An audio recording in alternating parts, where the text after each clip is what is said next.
Hey everyone, I know it's been a little while, but I'm finally back from my post-Los Angeles break, and I'm ready to dive into this, my 10th year of Wrestling with Regret. And we're celebrating in a big way by dedicating a whole month's worth of episodes to a certain hot dog-colored legend. It's time for another installment of Hulkamania. I wanna be a Hulkamaniac, have fun with my family and friends. Now, before I begin, I wanted to address something. See, there's this perception that somehow I don't like Hulk Hogan for all the ways I made fun of him over the years, and that couldn't be further from the truth. When it comes down to it, I actually like Hulk Hogan as a performer. To many wrestling fans, separating the art from the artist is as easy as breathing air. It's why there are still people out there who want to see Chris Benoit go into the Hall of Fame or still go crazy for Jeff Hardy despite having blown his 18th or 19th chance. Make no mistake, there are a lot of reasons not to support or enjoy Hulk Hogan, but damn it, I can never begrudge his ability to hold a crowd in the palm of his hand like he could. Sure, he never had a 5-star match, but if Hogan is as bad a wrestler as so many people say he was, there's no way he could have stuck around for as long as he did. Politics be damned. He's by no means my favorite, but I can still respect what he was able to accomplish in his career while also shaking my head at everything else. And if there's one thing you can shake your head about regarding the Hulkster, a lot, it's Hogan Knows best. Less than a month after it debuted in mid-2005, VH1 was quick to renew the reality show starring America's most tan and terrible family for a second season. It's a lot of the same old shit from last season, but even more so. More episodes, more animals, more hijinks, more Hulk being an overprotective dad, more meddlesome Linda, more of Nick being a D-bag, and more Brooke just dying to get out of that damned house. And don't forget, Brian, even more liberal use of the R-word. Well, that makes sense. I mean, this was the year Hogan saved Eugene from Muhammad Hassan, but wait a minute. V and Fuso, what are you doing here? Oh, I think you know why I'm here, Brian. Here to collect my residuals? What are you talking about? Come on, Brian. Everyone knows that you copied me. I mean, look at your comment section. You start talking about Hogan Knows Best on your channel right after I start talking about Hogan Knows Best on my channel. But it's okay, you know? I'm a bigger man, maybe not physically, but otherwise, yeah. As a matter of fact, I'm quite flattered. Oh, come on, man. You know that was just a coincidence. I told you that much already. I didn't copy you or anybody. Just because one YouTuber talks about something doesn't mean it's embargoed to everyone else forever. Yes, it does. It says so right there in the terms and service. Can you find it right now? Well,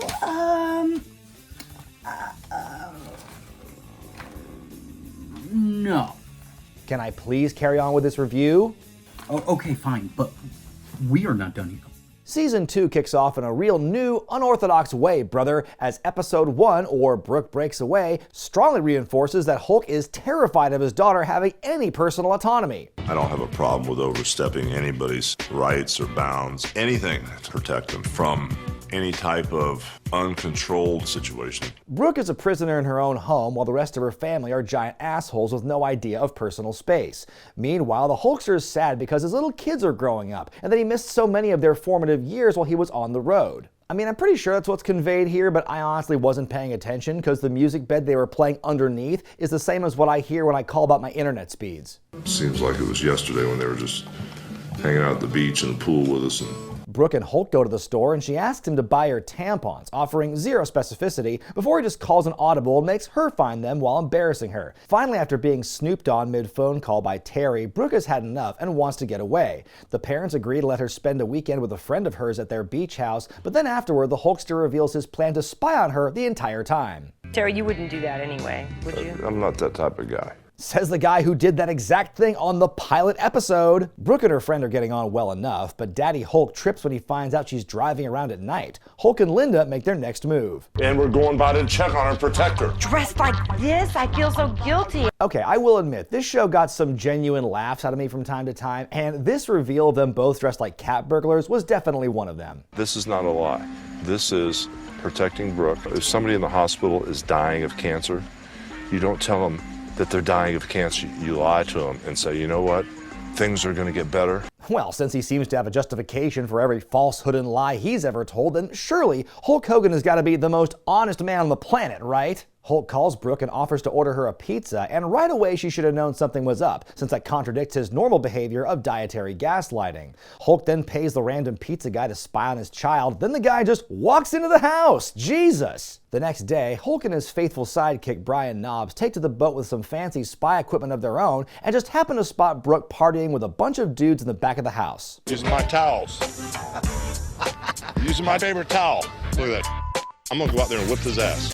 Okay, so looking at the general makeup of the crowd around Brooke in this scene, I would love to know what word Hogan used there that VH1 decided to bleep out. Seriously though, why does Hogan need all that spy gear to begin with? What's been the point of all that ear cupping for the last 40 years if he can't hear better with it? Hogan continues to build up his network of spies, now offering to pay off the AC guy to come in and check on Brooke while he, quote, inspects the vents. Come on, dude, you set her up for no fewer than like 3 porno scenarios this weekend. What's the matter with you? I just love that somebody had to edit that. I actually did see some birth control pills on the counter. Upon finding out that a full unopened sleeve of birth control pills just happened to be sitting out on the counter, Papa Hulk can't stand no more and storms the house, apparently thinking that just having the pill on you means you could be actively having sex at any time. She could be with the AC guy right now, Hogan, come on, you gotta speed things up. Brooke explains that she takes the pills to regulate her period, and Terry is aghast that Linda knows about this and he doesn't. I don't get it. Because it's a girly thing. Like, guys don't go to the gynecologist. Like, me and Mom had to go to the gynecologist. Wow, what a shock that Hogan wouldn't be in the loop about this. Why aren't I a part of this discussion I'm clearly not prepared to be part of? In a rare moment, Linda is actually the more rational parent in this situation as she stands up for Brooke being on the pill, and once again, Terry makes a face at the mere mention of periods. The episode ends with Hulk apologizing to Brooke for freaking out the night before, saying he's just so worried that she'll grow up and leave him. Couldn't imagine why. But don't worry, Terry, Brooke will never take away your right to apply sunscreen to her literal ass crack. In episode 2, the kids get a reality check. Nick has racked up huge credit card bills with all his car part purchases, while Brooke is getting in-house massages due to the rigors of being on the road, presumably. Are you in control of anything that's going on around here at all? Brother, are you? Much like last season, when Terry and Linda aren't harassing Brooke, they're sniping at each other. It's packaged as this sweet or entertaining part of the relationship, but if their conduct is what we see on camera, then oh boy. Not only do the kids have expensive taste, they're lazy and incompetent too. Boy, I can't wait for this phase of parenthood. Hulk and Linda put their feet down and make the kids get some damn gerbs, which Hogan helps them get through his friend who owns a restaurant. Hogan tells his friend to film the kids to keep them accountable. Sure, dude, just give the guy who's already busy running a full restaurant a videographer job while you're at it. It's not as if there isn't a whole camera crew already doing it. And those cameras are definitely hard at work. Brooke is decent on her first day, but not perfect, as Nick shows that his idiot behavior doesn't just stay inside the home. Oh man, that sounds like a blast. Brooke decided she wants to wash dishes. Nick, You're not the boss. You're not going to decide who does what. And Brooke just... No. After a long and difficult day, the parents tell the kids that this is but a small sample of what the real world's all about. Brooke responds by locking her mom out of the room, then walking away with Nick. The scene ends with Linda banging on the door to get back inside, while the Hulkster is sitting mere feet away from the door, completely fabing her. Back at the country harvest, it's time for the ultimate test. Hulk brings all his friends with him so they can drive the kids bonkers at work. I mean, hey, we're not kidding around when we say that Hulk Hogan has been Brian Knobbs and Jimmy Hart's literal meal ticket for years. BLT, but the bacon well done, Bert. The patrons give the elder Hogan child some light razzing as Nasty Knobbs finally gets some revenge on Nick for what happened back in season 1. The kids get their first paychecks and celebrate by promptly begging to quit their jobs. Hogan tells them they need to shape up academically and finance-wise, otherwise they're headed right back to the restaurant. Privilege! Speaking of which, episode 3 has the family taking a vacation in Key West. And though the location is brand new to viewers, it starts out with the same old topic. Will you let us bury you? will I let you guys bury me? My dog. No problem with that? I got no problem. Good. In Hulk Hogan's eyes, the only thing worse that could happen to Brooke besides having sex is getting buried. The kids are allowed to wander off and Hulk puts Nick in charge, which is kind of like telling a dog to parallel park. After getting a henna tattoo to try and freak her parents out, Brooke wants Nick to leave her, which he stupidly agrees to because Nick is stupid. As he and his crew of nameless dude bros scope out some chicks on the beach, Brooke immediately begins getting unwanted attention. You're really hot, but I'm just kind of hot. Yeah, I came to try to talk to you, but you didn't want any of that. The parents freak out over a lack of communication until Nick saunters back by himself, after which Terry and Linda start a search party for the child they care about. These people would just quit staring at us. She said while riding in one of those hilarious-looking rental carts surrounded by a camera crew after they were just yelling at people on the street. Hey man, you see my daughter anywhere? Hey dude, you see my daughter anywhere? Finally, after anywhere between 2, 5, or 10 hours, Brooke comes back to the pad acting like everything's copacetic and the two sides have it out. Brooke accuses her parents of being a couple of Hulkacopters, while Terry and Linda say that she should have been in better contact since the chain of command got so messed up. But yeah, of course she's fine. She had people surrounding her all day. How are we expected to believe this? Why do they treat you differently than me? Because I have a penis, and I'm male, and I'm dominating. Story of the whole show right there. Oh my God, she didn't even show him her tattoo. We now have our second morning after heartfelt apology from Hulk in 3 episodes, where he even sheds a lone Hulketeer. Where was this level of acting after Macho Man flattened Liz? The family has some time together, and Hulk creepily runs his finger between Brooke's boobs the way any father would. Barf. After Hulk cajoles his kids into admitting they had more fun together than apart, they're invited to come attend a nearby drag show to wrap the episode up. Wow, hard to believe a kinder, gentler time when drag was seen as harmless fun and not a woke, socialist, grooming, pedo, tax scam, or whatever the fuck some people think it is today. You're not as big as they say. We move on to episode 4, or Nick Gets the Bug. Remember way back in season 1 when Hogan was getting ready for retirement? Yeah, turns out that was all bupkis, big shock, and now he's back on the road and getting ready for his big program with Shawn Michaels. Terry takes Nick with him to Philadelphia for a Raw event, and beforehand we see John Cena and The Big Show work with him a little in the ring. True to character, it was Kerwin White who stooged Nick out to his old man. Hogan joins in and gets to lock up with his kid in a WWE ring, which admittedly must have been a cool moment between them before he shuts things down and tells Nick to keep kayfabe to Linda. Thankfully, Hogan's desire for secrecy does not exceed the producer's need for drama. I can't believe what Nick did in the ring with John Cena and the big...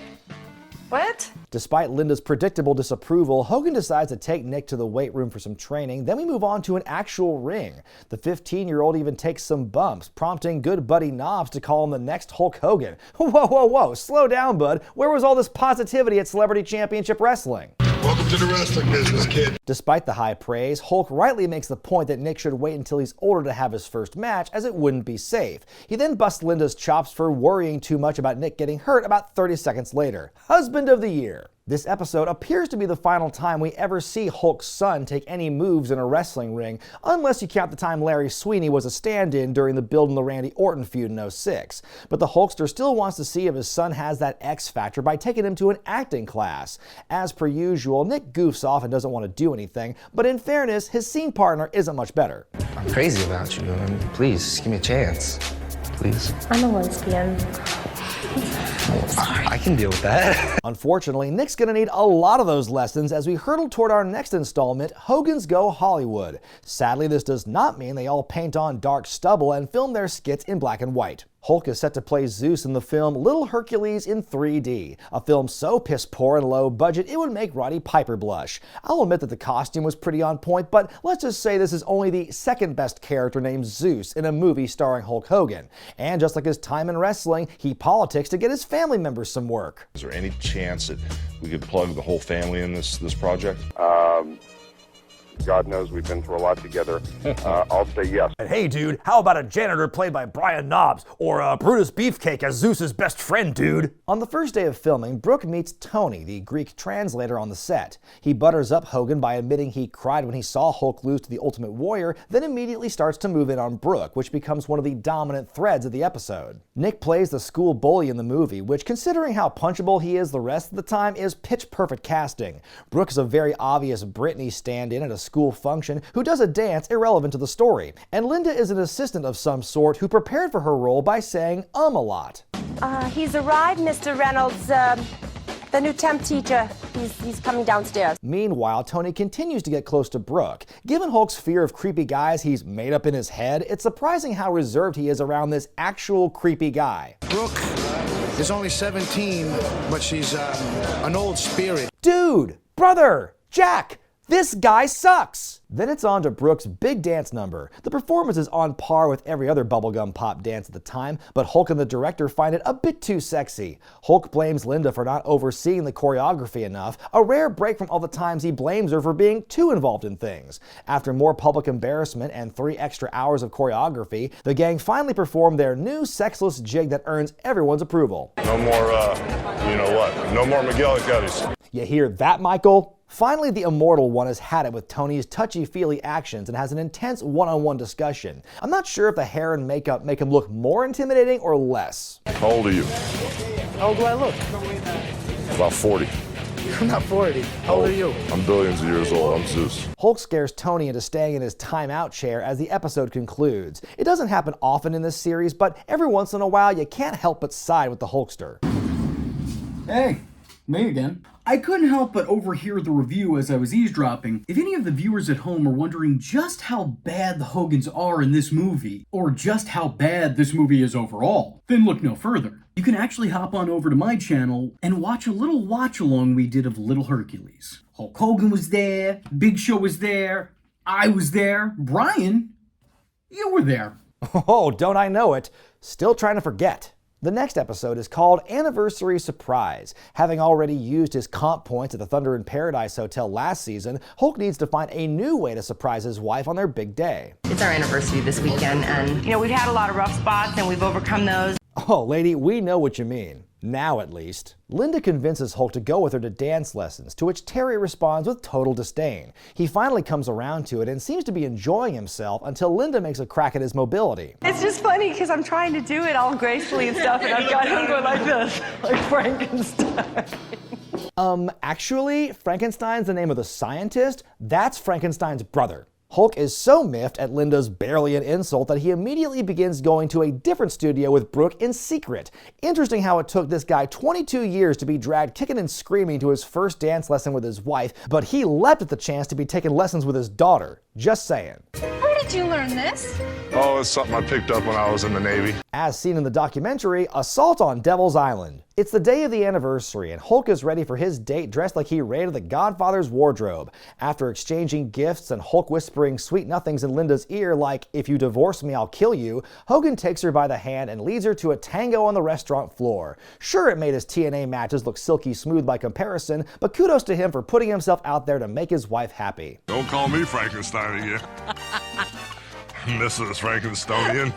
That was a good one, right, dudes? And now for something completely different. An episode on Brooke's dating life. Episode 7 is called the Hogan Boyfriend Test and begins with Nick doing his worst crocodile hunter voice on Brooke. For the first couple of seconds, though, it's actually his best work all season. I hope they get a good shot of a real-life Brooke Hogan behind-the-scenes exclusive.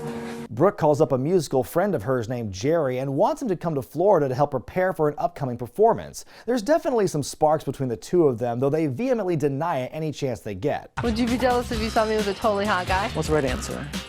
Right answer is a guy. Right answer is you guys are dating. No, we aren't. Jerry's arrived in town and Hulk wants to take him to his hotel, though Brooke insists that they checked and, quote, "they're all sold out." That's right. Every one of them. Every single hotel establishment in the Tampa area is booked solid. Hulk begrudgingly lets Jerry stay the night in the guest room, though he takes several precautions to keep him in there in the middle of the night. Like Brooke would even think about having sex in the house, with her dad doing everything but installing a tracking chip in her brain. The next morning, Brooke hangs out with Jerry while practicing her "I Wanna Fuck My Dad" song from last season. Jerry's wearing a bandana, possibly to get on Hulk's good side. Brooke presses her dad about the Chairacade from the night before, and Hogan flatly denies any part of what he clearly did on camera. As Linda gets on everyone's nerves by trying to help produce Brooke's show, Hulk's insecurities are on display in a major way in this episode, as he repeatedly expresses his fear of being replaced by any man and not getting enough attention. Quintessential Leo. Jerry's tromping on my territory a little bit, and I'm usually the support system. As a father of 2 daughters myself, I would be a bit more sympathetic to Hogan's problems if he were not already the worst and borderline perviest on-camera dad I've ever seen. Hulk decides to spend some time with Jerry to make sure he's boyfriend material. I know that we're in Florida here, but I hope this does not mean any inspections below the waist. Hulk begins by taking Jerry shooting, by which I mean with guns and not drunk in front of a camera. Later they go lifting in Hogan's weight room, and Hulk seems to be at least somewhat impressed by Jerry's heart. Then it's time to torture the poor kid by putting the massage table on at full strength until he can't stand it anymore. There's something incredibly funny to me about Jerry's selling and the constant cuts to his crotch at this moment. Like, I feel bad for him, but come on, that's pretty funny editing. Later, Jerry settles in next to Hulk to watch the Shawn Michaels SummerSlam match, which is just about to happen in our next episode, so who cares about continuity? When I fought Sylvester Stallone, that was part of the movie. It wasn't a real wrestling match. But this is a real match here.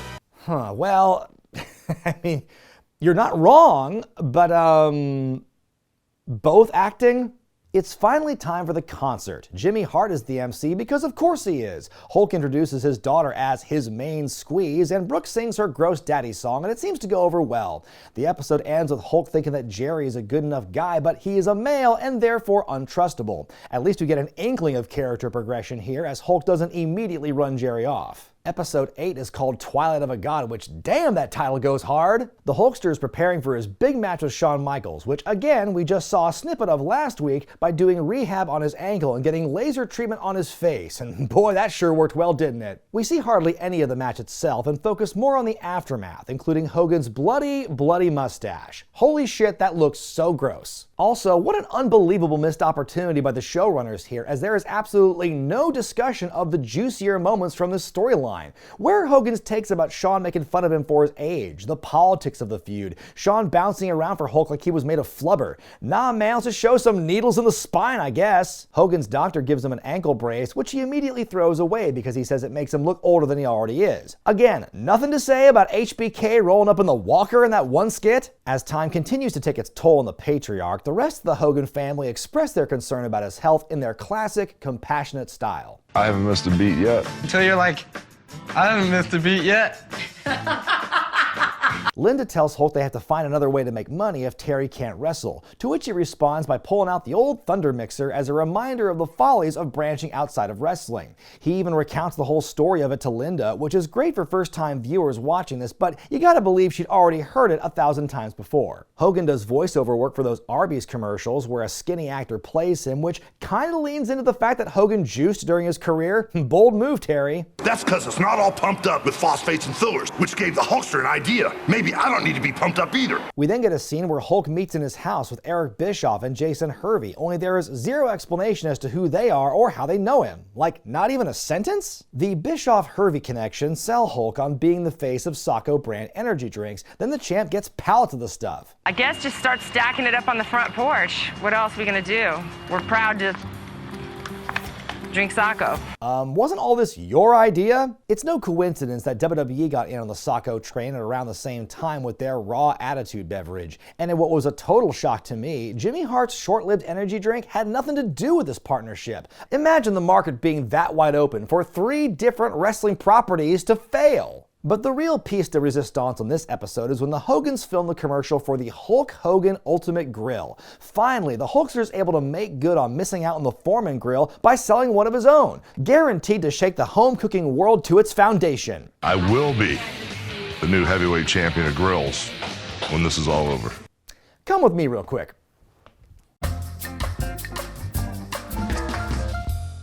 Yes, folks, believe it or not, I actually got my hands on this bad boy, Hulk Hogan's Ultimate Grill. Look out, George Foreman, there's a new champ in town. 2 massive grilling plates, individual temperature control, a floating hinge for an even cook on both sides, measures in at 19 inches long when folded, bigger than some car wheels, and oh, so easy to store. But enough talk about the size of this ham hock, let's see how it cooks. Well, I'm here cooking away on Hulk Hogan's Ultimate Grill, and check out the cook on these Hulk burgers, these red and yellow peppers, keeping in with the theme, of course, and that grilled asparagus. I cannot wait to get these off the grill and taste them for myself. I'll tell you what, the cook on the veggies was delicious, and I cannot get over how good this burger tastes. I know it's not a bun, it's regular white bread. I had to make do with what I could. It works, these burgers are legit. I can't imagine why this thing never took off. Hang on.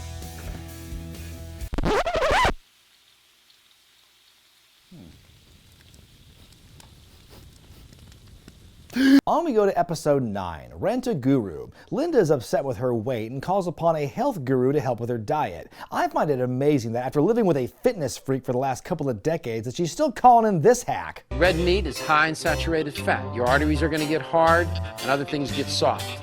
You know what I mean? Hey, nobody wants a soft thermos. The kids come upon the giant trash bag full of perfectly good food, and Brooke points out that this is the sort of behavior that can lead a girl to an eating disorder. Well, that and overbearing parents. You don't need salt. Don't Mom, put salt on anything. No salt. The guru says that Linda and Brooke should each lose about 30 pounds, which is absolutely ridiculous. Then to add to the wackiness, the guy brings in another expert who deals with all things spiritual. Billy here decides she wants to feed the hungry ghost by filling a fishbowl with rice and mixing it with whole grain alcohol, then sprinkling the mixture about the property. Fun and safe for all the pets. Something tragic happened here. Something tragic happened Yeah, here? something happened over here. So many tears. Well, yeah, they've been filming a reality TV show here for the last year. Hulk tolerates things long enough until the woman wants to inspect his gym and kicks her out. I don't want a hex in my gym. That's all I need. Hey, I get it. I get hexes and gyms, man. I've seen that scene in Final Destination. That's why I swore gyms off years ago. The guru shows up again later and recommends colon hydrotherapy, to which Hulk responds by saying he already knows his wife is full of shit. Isn't that the pot calling the kettle Blizzack, Jizzack? Somehow the Hogans all agree to take part in the treatment until Brooke freaks out and convinces her parents to powder the first chance they get. And I suppose that was the end of their relationship with the guy. We finally enter the double digits, folks, and this week things truly jump the shark with this episode called Monkey Business. Ooh, I probably should have saved the shark line for some other thing. Everyone knows the Hogans already have their loud, obnoxious menagerie, but then Linda takes one glance at a pamphlet for a chimpanzee rescue and decides she just has to have one. No screening process required here, folks, just a monkey in a diaper on your doorstep. He needs diaper change about 15 times a day. 15 times a day? Look, I'm sorry, but if I were Linda in this situation, here's how that would have gone down. He needs diaper change about 15 times a day. But Linda is totally on board with raising a wild animal and shuts down the idea of talking to her husband about it first. One of the many, many examples of this healthy marriage working perfectly. The handlers also say the monkey can't be around any other pets. Bad news for the 8 or so dogs already at the house. Great news for terrible person Linda Hogan. You're out for a while. Sorry, but you're not the baby anymore. God, these people are the worst! Much like on a handful of episodes of Bob's Burgers, Linda is completely in the wrong and seems to be the last person on earth who knows it. You know something's a bad idea when Hulk Hogan is the voice of reason. I mean, your mother never ceases to amaze me. This is just so off the wall. I like the monkey, but he's starting to cross the line with me. Predictably, Harry Hogan, the chimpanzee, gets into all sorts of, monkey madness. Monkey trouble? Monkey shenanigans, monkey tomfoolery. God, I had something on the tip of my tongue. It's gone now. The ladies even take the little scamp to a children's boutique to get all dressed and fancy. He actually has a thing. Oh my God. I thought it would look like a dog or something. This has been a portion of Professor Brooke Hogan's graduate-level biology course. Hey, all you Hulkamaniacs, it's me, the Hulk. Check out my new look. Then I growl, but so here's the skinny on the skinny, brother. Now, which would you say was more embarrassing to Hulk's career? Having to work with a chimpanzee on his reality show, or Santa with muscles in general? Every other animal in the household can't stand this damn monkey and his stock sound effects, but Linda remains undeterred, saying that they'll be fine and that they'll work something out, which of course they aren't and they don't. And after the critter has made one too many messes, Hulk reaches the end of his rope. All the dogs have pooped in the house one time or another. I mean, you just have to... This is different. This is like human poop. This is not like normal dog poop. Man, I love hearing all these fascinating animal facts from the Hogans. At one point, the Hulkster tries to set Harry up by plopping him into Linda's jewelry drawer and showing video evidence, but his politicking misses the mark this time. I think Terry's just trying to be malicious and trying to teach me a lesson. Look, Hogan, that shit might have worked for you back in the 80s when you busted the Union, but you are not separating this woman from her chimpanzee. After everyone in the family tries to pawn responsibility off to everyone else, an exasperated Linda has finally seen the light and decides it's time to give Harry back to the rescue and welcomes the dogs back inside. The most responsible thing they've done all season. I would say that something that comes up in our next episode would be another example of said responsibility, but you can only do so much. Here comes the most maddening episode of Season 2, Nick's Growing Pains. This very special episode begins with Nick celebrating his 15th birthday at a kiddie Chuck E. Cheese type establishment. Finally, a place that knobs can enjoy. I thought we would just celebrate it kid style and let him have a blast, and he did. It's nothing like I expected. That's not in a good way.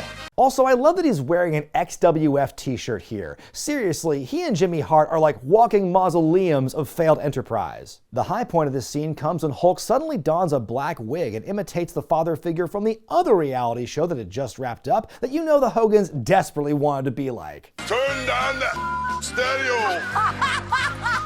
You little bastard! Happy birthday! Anyway, Nick is super stoked about turning 15 because he could finally get his learner's permit, which, yay! Our next scene sees Nick take off with an 18-year-old girl in a fast car, which of course Hulk has zero problem with. Seriously, this episode should be Exhibit A for Brooke walking away from her family forever. Why do they treat you differently than me? Because I have a penis. Later, he and a different friend drive off in the Supra and are immediately brought back by the police for making too much noise. We here in the storytelling business call this foreshadowing. But enough of that, it's time for Nick to go to his homecoming dance. Despite Hulk's warning, Nick returns home much later than he was told to, which finally forces Hulk to bring the hammer down. Until we get on track, I think we need to put this whole permit thing on hold. Oh, Dad, no. Yeah. Just make him wait another 40 years. You'll thank me later, brother. He takes him to meet a traffic cop who tells the teen about the dangers of reckless driving. He even shows him a video with all sorts of horrible footage of traffic accidents and dead bodies they show in driver's ed courses. And they show it all for TV, man. Uncensored, bloody corpses and everything. I know mid-2000s cable TV was kinda lawless, but damn, that stuff hits hard. Nick looks understandably distraught by all this, so much so you would never believe he completely failed to take the message to heart about a year later. Now, I can't speak for what it was like back then, because I didn't watch it back then, but watching it now, this was such an infuriating episode to watch. I mean, knowing what happens to Nick and his friend John Graziano not too long after the episode airs. Now look, you can make the argument that this show was soft scripted, it was partially staged, and maybe Nick in real life isn't as dumb and shitty as his TV persona made him out to be. But they still showed him the footage of the crashes, he still played fast and loose with cars. They built an entire episode of this show around him learning this valuable lesson about car safety, and he just didn't care. Even if you don't take a single other piece of the aftermath after the crash into account, to that I say, what an absolute piece of shit. Anyway, the episode ends with Nick getting his permit. Fuck him. Let's move on and see what the good child is up to on episode 12, Brooke signs a record deal. Finally, the entire reason this show exists. The episode begins with some turmoil as Brooke hates a particular picture of herself from a media package. Papa Terry eases her concerns and assures her that she looks great in the pictures. And you know he's telling the truth too, because if there was something he didn't like about her body, oh yeah, he'd let her know it. The Hogans are so desperate for Brooke to get a foothold in the record industry that Hulk suggests she become a country artist, but Brooke shoots that down because it would be inauthentic. Don't worry, Terry, that CMT spot's coming soon enough. But out of nowhere, hip-hop mega producer Scott Storch reaches out and wants a piece of that red and yellow action. They record a track and go hear it back, and the folks in charge of the label are clearly impressed. They talk a big game, but having heard all this talk before with no action, Brooke has no reaction to the news. Come on, can this girl really be a Hogan if she can't even sell? The family meets with Storch on a boat, and as they're talking, we see a plane that's been paid for by Hulk carrying a banner telling Scott to sign his daughter, yo. Brooke is mortified, but Storch takes it in stride and still wants to make a deal happen. The next day, Brooke yells to some random people outside her hotel the good news. Everybody, I'm signing a record deal today. Yeah! Our job will change from parents to managers, and then Nick's next. Next for what? Where he's going, he won't be needing a manager. So after a champagne toast, Brooke signs her record deal, she gets an advance, and a great weight has finally been lifted.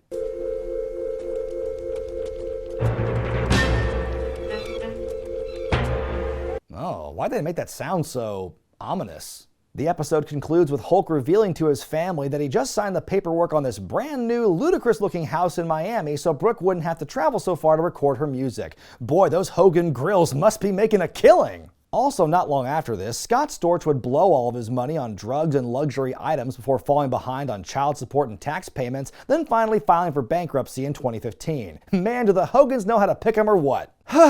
And now, we are finally reaching the end of this Miserable season. The finale is called Brooke's Video Dreams. The family goes to Los Angeles to make her first music video. They meet up with a choreographer, and Brooke is understandably annoyed at her parents for butting in on the expert. Brooke, are you going to be able to hit that 3, 4? Just start jumping on one foot like it's a single step. Brooke feels more relaxed when Terry and Linda are gone, but that relaxation ends when the family goes out to dinner. You're not going to be ready for your video. You go out there and do it then, with your waffle.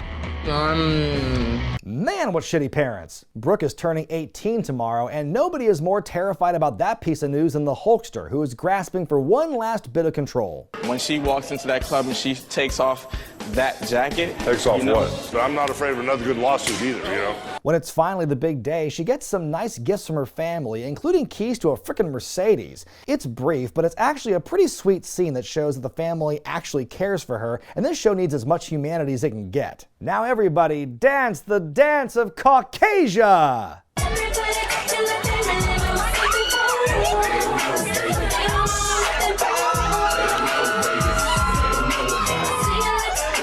Nick hires a male stripper for Brooke at her party, and I will bet you anything the guy is a local worker on the side. Hulk starts getting heated, but Linda reminds him that Brooke can do whatever she wants now, which Hulk is obviously having a hard time dealing with. It's the day of the video shoot, and they're already behind schedule. Linda cements her status as the most annoying Hogan, even over Terry, since at least he has some understanding of video production and doesn't feel the need to armchair direct. I don't like the eyes. It needs darker shadow in there and more mascara. And it's not a mid-level music video in the mid-2000s if Paul Wall isn't part of it. The rapper gifts Brooke her own grill for the next part of the shoot, and well, let's just say Brooke Hogan wearing a grill was not on my bingo card for this season. Despite Hulk and Linda's constant meddling, the video shoot is a success. The parents congratulate each other on Brooke being a good person, completely in spite of them. They really saved the best for last in this one, as Brooke finally overcomes her parents' constant harping, fulfills her dream of having a music video, and even has a half-naked guy grind on her. I would call that a real hero's journey. And now I need to take a shower. I already had a hard time getting through the inaugural season of HKB. The storylines, the people, the format, all of it. Not only was this season several episodes longer than the first, it also had absolutely nothing original going for it from the last time. I am by no means an expert on reality television from this time period, but there is no way the whole genre is this god-awful, right? Surely it was just some terrible outlier that people just tolerated since an aging wrestler in his family was considered as legitimate as an aging rock star in his family. I'll admit that Hulk is slightly more tolerable this season, but that's just due to the law of averages and them having more episodes to work with. But he still comes off as terrible, and except maybe for Brooke, this show will make you hate everyone on it. Yes, Hulk Hogan is a terrible person, and this show did him absolutely no favors, but damn it, I must stay steadfast in my resolve. Surely I can stay a fan of Hulk Hogan's wrestling work after this, can't I? Hey Brian, I've been meaning to ask you, if this whole month is just you talking about Hulk Hogan, what else are you covering? Oh, just King of the Ring 93 and Bash the Beach 94 and his whole TNA run, and oh God, this is going to be a long month. It's a pretty stacked month. Want to shake things up with some season 3? That's going to have to wait until next year, V, okay? Okay? Next year.